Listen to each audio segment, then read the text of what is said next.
गावठी संघटन या चॅनलचे प्रिय सबस्क्रायबर आणि व्ह्युअर्स यांना माझा मानाचा मुजरा. आज मी आपल्या चॅनलवर एक खूप असा छान विषय घेऊन आलेला आहे. आपण सर्वांनी टायटॅनिक या जहाजाबद्दल तर ऐकलेच असेल. आपण या जहाजाबद्दल सविस्तर माहिती जाणून घेऊया की हा न बुडणारा जहाज का बुडला असावा, कधीही न बुडणारा जहाज का बुडला असावा. टायटॅनिक जहाज अतिशय मोठं आणि आलिशान होतं. पहिल्याच प्रवासाला निघालेलं हे जहाज बुडालं. ही जगाच्या इतिहासातील सर्वात मोठी सागरी दुर्घटना आहे. टायटॅनिक जहाज दुर्घटना 1912 घडली. 10 एप्रिल 1912 रोजी टायटॅनिक जहाज त्याच्या पहिल्या आणि शेवटच्या प्रवासासाठी निघालं होतं. टायटॅनिक जहाज इंग्लंडमधील साऊथ मॅन्टन इथून निघालेल्या न्यूयॉर्कपर्यंतच्या पहिल्या प्रवासासाठी निघालं होतं. 4 दिवसाच्या प्रवासानंतर 15 एप्रिल रोजी मध्यरात्री ते एका हिमनगाला धडकले आणि त्याचे 2 तुकडे झाले. यामुळे टायटॅनिक जहाज अटलांटिक महासागरात बुडालं. अशा प्रकारे टायटॅनिक जहाजाचा पहिला प्रवासच त्याचा अखेरचा प्रवास ठरला. टायटॅनिक हे त्या काळातील सर्वात मोठे जहाज होतं. याला तरंगतं शहर असंही म्हटलं जात असे. टायटॅनिक जहाज 882 फूट लांब आणि 46,000 टन वजनाचे होते. हे जहाज आधुनिक तंत्रज्ञानाचा एक अनोखा नमुना होता. टायटॅनिक जहाजाला हिमनगाबाबतची चेतावणी पाठवण्यात आली होती, पण दुर्दैवाने कर्मचाऱ्यांनी या धोक्याच्या इशाऱ्याकडे दुर्लक्ष केलं. टायटॅनिकचा रेडिओ ऑपरेटर निष्काळजीपणे झोपी गेला होता. त्यामुळे ही घटना घडून आली. ही घटना 10 एप्रिल 1992ची आहे.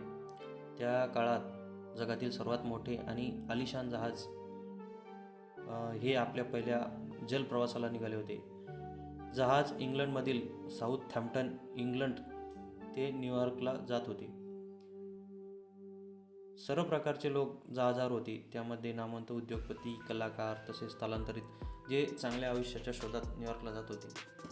या जहाजाचे नेतृत्व 62 वर्षाचे experience captain Titanic ship captain John Smith हे करत होते. या जहाजाबाबत प्रवाशांमध्ये, लोकांमध्ये आणि प्रसारमाध्यमांमध्ये मोठी खळबळ उडाली होती. कारण हे केवळ जगातील सर्वात मोठे जहाज नव्हते, तर सुमारे 269 मीटर लांब आणि 53 मीटर उंच असे विस्मयकारक आलिशान असे हे जहाज होते. त्या काळात हे जहाज तयार करण्यासाठी सुमारे $7.5 दशलक्ष खर्च आला होता. जर याचा आपण या काळातील चलनवाढ दर लक्षात घेतला तर आज त्याची किंमत $400 इतकी आहे. जहाजाच्या आतील सुविधा आणि सजावट जर बघितल्या तर ह्या 5 स्टार हॉटेलसारख्या, म्हणजे 5 स्टार हॉटेलला मागे टाकायला अशा होत्या. स्टेन ग्लास मिरर होते, सुशोभित लाकडांचे पॅनलिंग होती, 2 भव्य जिने म्हणजे स्टेअरकेस, गरम पाणी असलेला जलतरण तलाव होता, टर्किश पद्धतीचा बाथरूम होते, विद्युत बाथ, जिम, 4 हॉटेल्स होत्या, 2 सलून तसेच एक लायब्ररीसुद्धा होती. शिवाय या जहाजामध्ये सुरक्षेच्या दृष्टीने उपयुक्त विशिष्टपणे बांधण्यात आली होती. हे जहाज न बुडणारे जहाज म्हणून मानले जात होते. हे जहाज इतके सुरक्षित होते की ते कधीही बुडणार नाही असे समजले जात होते.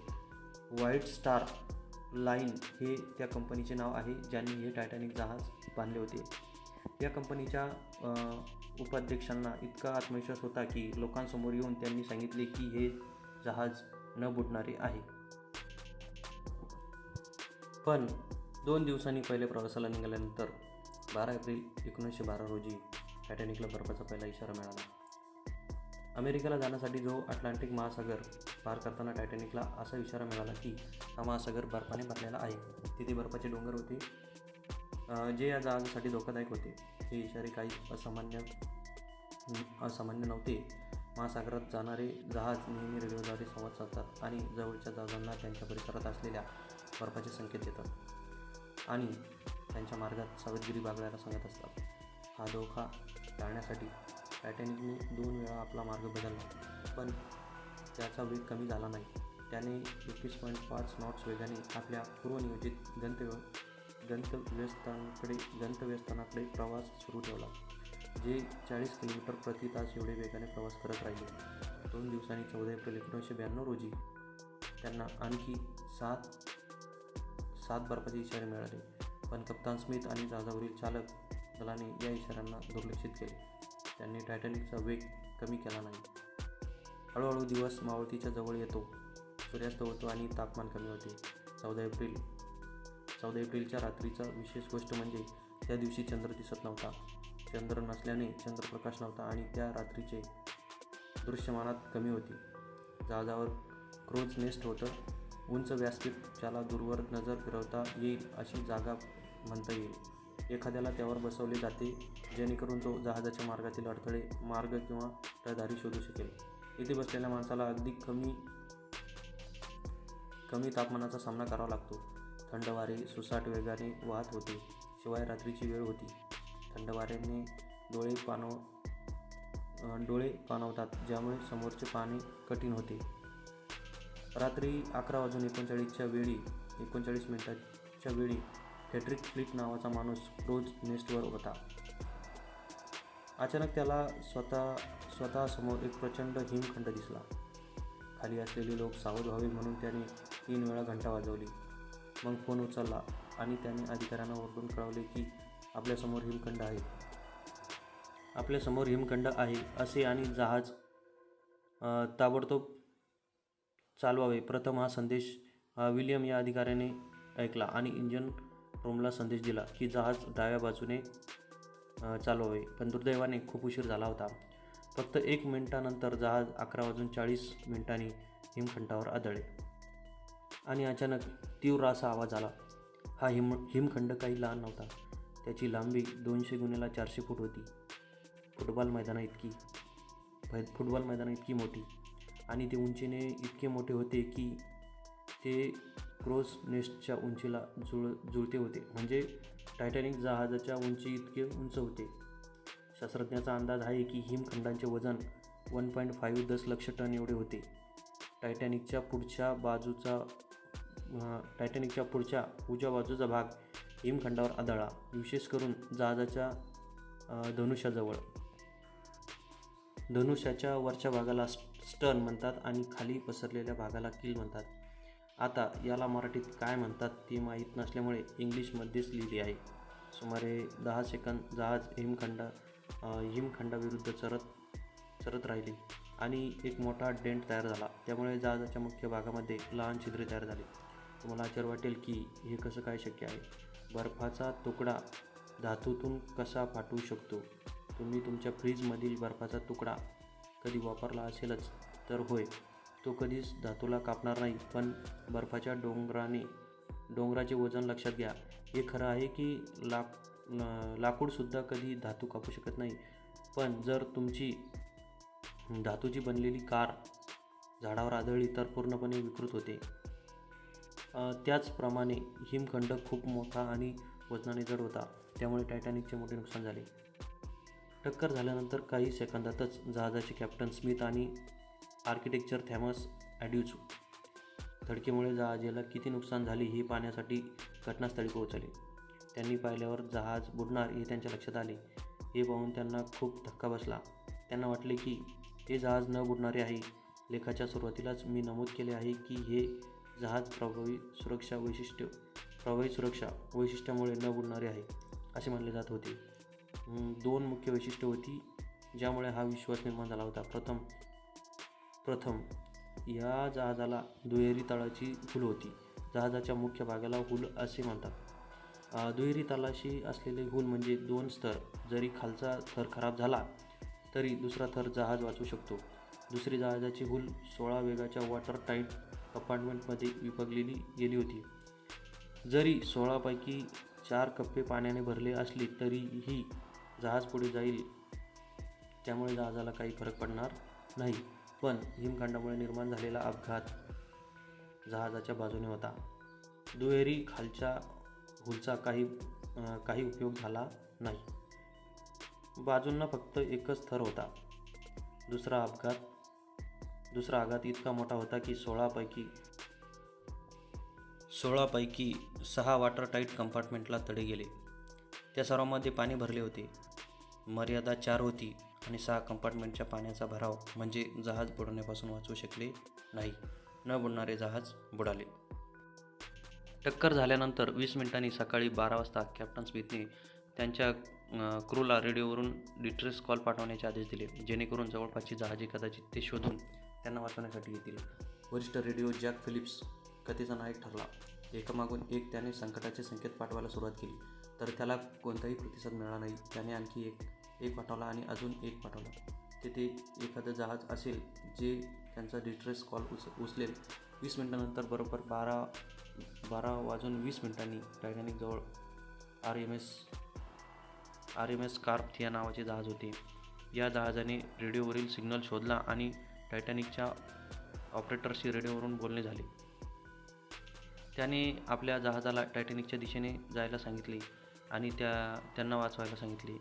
ते जवळ असूनही समस्या अशी होती की ते जहाज 107 किलोमीटर दूर होते. जरी ते टायटॅनिकच्या दिशेने वेगाने गेले तरी टायटॅनिकपर्यंत पोहोचण्यासाठी 3.5 तास एवढा कालावधी लागला असता. टायटॅनिक जहाज 3.5 तास तग धरून शिकले असते का? बाकीच्या क्रू कर्मचाऱ्यांनी आकाशात जाळ आणि रॉकेट पेटवले, जेणेकरून आसपासच्या जहाजांना ते लक्षात येण्यास मदत होईल. पण दुर्दैवाने कार्पथिया जहाजाशिवाय इतर कोणत्याही जहाजाकडून प्रतिसाद मिळाला नाही. त्या दरम्यान कॅप्टन स्मिथने लाईफ बोटचा वापर करून प्रवाशांना बाहेर काढण्याचे आदेश दिले. प्रोटोकॉलनुसार महिला आणि मुलांना लाईफ बोटमध्ये चढण्यास प्राधान्य दिले. जहाजावरील प्रवाशांसाठी ते इतके घाबरले नव्हते, कारण बहुतेक प्रवाशांचा असा विश्वास होता की टायटॅनिक न बुडणारे जहाज आहे, त्यामुळे काळजी करण्याची काही गरज नाही असे त्यांना वाटत होते.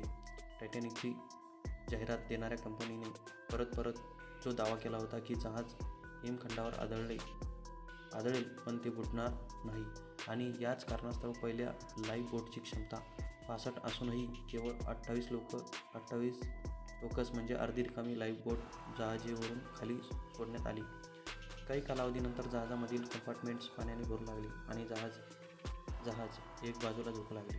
हळूहळू प्रवाशांच्या लक्षात आले की जहाज खरोखर उडू शकते.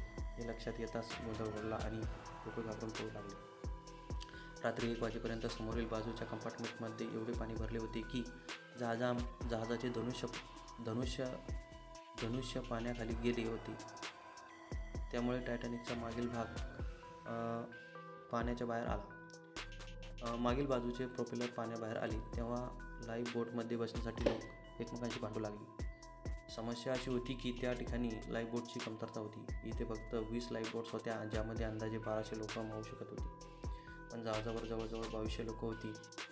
रात्री 2 वाजता शेवटची लाईफ बोट खाली सोडण्यात आली, परंतु 1500 लोक अजूनही जहाजेवरच होते.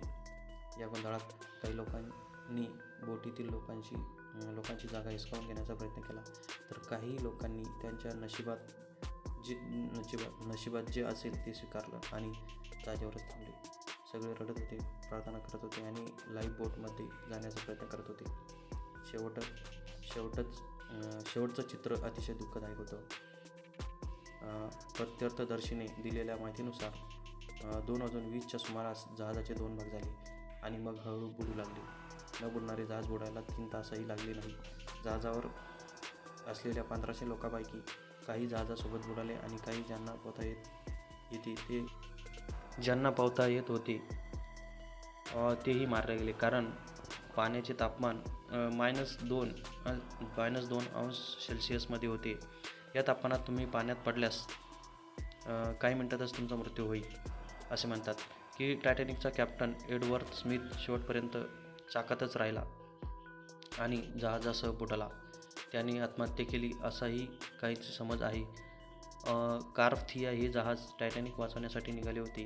ते पहाटे 3:30 ते 4च्या सुमारास जहाजावरील लोकांना वाचवण्यासाठी या ठिकाणी पोहोचले, पण 1 तास उशीर झाला होता. टायटॅनिकच्या दुर्घटनेनंतर अनेक प्रश्न निर्माण झाले. अनेक वादांनी जन्म घेतला. तपास करण्यात आला. काही अज्ञात तथ्ये समोर आली की ज्यामुळे सर्वांना धक्का बसला. त्या रात्री टायटॅनिकपासून 37 किलोमीटर अंतरावर दुसरे जहाज होते असे म्हटल्यास कसे वाटेल, ज्यामुळे टायटॅनिकच्या प्रवाशांना वेळेत वाचवता आले असते. हे खरे आहे. जहाज SS कॅलिफोर्नियाचे होते. टायटॅनिक हिमखंडावर आदळल्याच्या 1 तासापूर्वी SS कॅलिफोर्नियाने शेवटचा हिमखंडाबद्दलचा इशारा दिला होता. त्यांनी इशारा दिला होता की सावध राहा, इथल्या समुद्रात भरपूर हिमखंड आहेत. त्यानंतर 11:15 कॅलिफोर्नियाच्या जहाजावरील रेडिओ ऑपरेटरने रेडिओ बंद केला. कॅलिफोर्नियाचे जहाज रात्रीसाठी थांबले होते आणि धोका लक्षात घेऊन पुढे जात नव्हते. जहाज रात्रीसाठी थांबले होते आणि रेडिओ बंद असल्याने त्याला डिस्ट्रेस सिग्नल मिळाला नाही. हे जहाज टायटॅनिकच्या इतके जवळ आले होते की टायटॅनिकच्या डेकवरील प्रवासी क्षितिजावर जहाज पाहू शकले असते. अधिकारी जेव्हा टायटॅनिकमध्ये प्रवाशांना बसवत होते, एका अधिकाऱ्याने असे म्हटले की त्याला दूरवर एक जहाज दिसत आहे आणि ते लवकरच त्यांना वाचवेल आणि त्यामुळे काळजी करण्याची गरज नाही. पण हे कॅलिफोर्नियाचे जहाज रॉकेट आणि फ्लेअर्स गंभीरपणे घेतले असते तर टायटॅनिकवर असलेल्या अनेक लोकांना वाचवता आले असते. दुसऱ्या दिवशी सकाळी जेव्हा त्यांनी त्यांचा रेडिओ चालू केला तेव्हा त्यांना टायटॅनिककडून श्वास कॉल प्राप्त होता. ते घटनास्थळी पोहोचले पण तोपर्यंत खूप उशीर झाला होता. त्यांना फक्त मृतदेह पाण्यात तरंगताना दिसले. या प्रकरणी करण्यात आलेल्या दोन्ही चौकशीत कॅलिफोर्नियाचे कॅप्टन लॉर्डवर ठपका ठेवण्यात आला होता. पण एवढ्या मोठ्या आपत्तीसाठी एकाच माणसाला दोष देता येणार नाही. इतर लोकही जबाबदार होते. नमूद केलेल्या लाईफ बोट्सच्या उदाहरणाप्रमाणे पुरेशा संख्येने लाईफ बोट नव्हत्या कारण जहाज बनवणाऱ्या कंपनीला वाटले ते बुडणारे जहाज नाही आणि लाईफ बोट्स अनावश्यक आहेत. त्याशिवाय टायटॅनिकच्या कॅप्टनने सुरक्षा कवायतीही केल्या नाहीत. ज्या दिवशी टायटॅनिक हिमखंडावर आदळले त्या दिवशी सुरक्षा ढील येणार होती, पण कॅप्टनने ते रद्द केले कारण त्याला वाटले की ते अनावश्यक आहेत कारण जहाज बुडणार नाही. या घटनेवरून एक गोष्ट लक्षात घेण्यासारखी आहे की आपण मृत्यूपासून कितीही पळण्याचा प्रयत्न केला, एक दिवस ती आपला पाठलाग करत आपल्यापर्यंत येणारच. आपण कितीही वाचण्याचा प्रयत्न केला, काहीही केलं तरी एक दिवस आपला अंत निश्चित आहे. म्हणून आपण देवावरती विश्वास ठेवून आपले कार्य करत राहावे. सगळं काही आपल्यासोबत ठीकच होणार.